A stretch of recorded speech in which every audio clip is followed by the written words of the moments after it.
Neighbors don't need the National Weather Service to tell them that a tornado ripped through here yesterday morning. 115 cars have been targeted and 204 tires have been slashed. To give you an idea, take a look at these rows of cars and then multiply that by 4. These young men were only looking to serve a 90-day sentence. However, with the escape felony, they are looking at serving a minimum of 6 months in jail or a maximum of 21 years old. It's now been 2 weeks since the vicious bear mauling. The young man who is so lucky to be alive is finally back home. Elisa Onhold was just out walking her dog when she had an unexpected visitor. One man's passion is pleasing thousands. His inspiration? A coffee bean. There's a scintillating smell making its way through Boulder.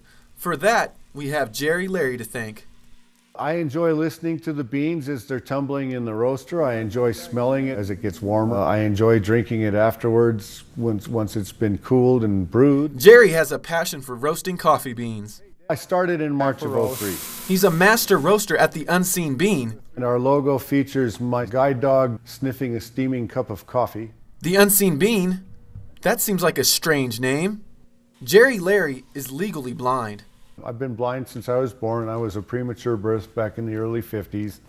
I was over-oxygenated in the incubator and it burnt the retina of the eyes and caused scar tissue and inflammation and infections. He's developed his own methods to be successful. You don't need to see to roast because I could get no feedback from the beans other than the smell and the taste and the sound when they roast. Jerry took matters into his own hands. I needed a talking thermometer and a talking timer. I went home and dug those things up. I started in a tough shed in my backyard with a quarter-pound roaster. And today, Jerry roasts an assortment of coffee beans. Brazil's, we've got Colombia, we've got Ethiopia coffee, we have Guatemala, we have some Panamas, Perus, Tanzanias. He roasts nearly 300 pounds per day. I'll roast for 12 or 13 hours because I have to get several hundred pounds out.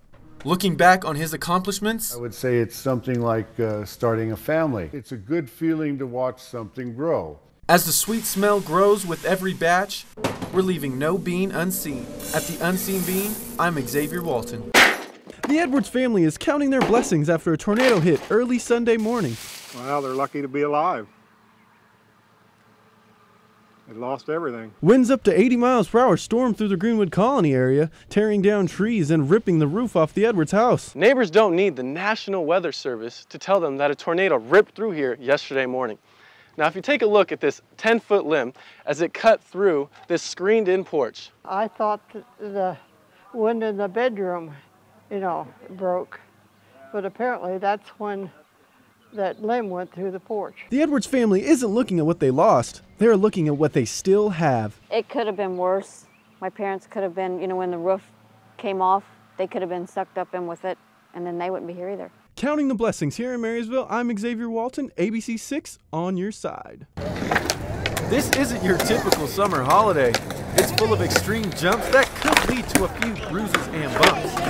But there are still plenty that say, "Go skate day!" This special day filled Denver's skate park with skaters of all ages. It's like, it gives you something to do. It kind of feels like you have more power, because it's just you by yourself. You're not with your parents or you're not with anybody. It's like a way of self-expression, as well as building a skill, giving you something to do, you know what I mean? Besides going out and doing other things, it saves a lot of kids as well. And then there were those that didn't know much about the holiday. I guess it's been around since the year 2000 pretty much. All I know is it started in 2003 or 2004, somewhere around there. Although these skaters may not know the true meaning behind this national holiday, that still hasn't stopped them from coming out here, ripping it up, and enjoying the sport they love. Those kids that were dedicated enough to show up were in for a treat. Sponsors from Vans came to the park and gave out free gear, food, and drinks. It's not really much deeper than that. It really just is to support skateboarding and have something that the kids can get behind and have a day that they can go out and push around. Vans also hosted the Kickflip Challenge. Do you guys want to do the Kickflip Challenge? Each kid lined up to do his best impression of the kickflip. Winners of the challenge went home with some free skateboard gear. Go Skate Day, I'm Xavier Walton. The Columbus crew is taking a break from their season to host the quarterfinals of the U.S. Open Cup. Winner of last year's Supporter Shield, the first place crew is on their way to a repeat. Despite the scorching heat on the field, there are still plenty of dedicated fans at Columbus Crew Stadium.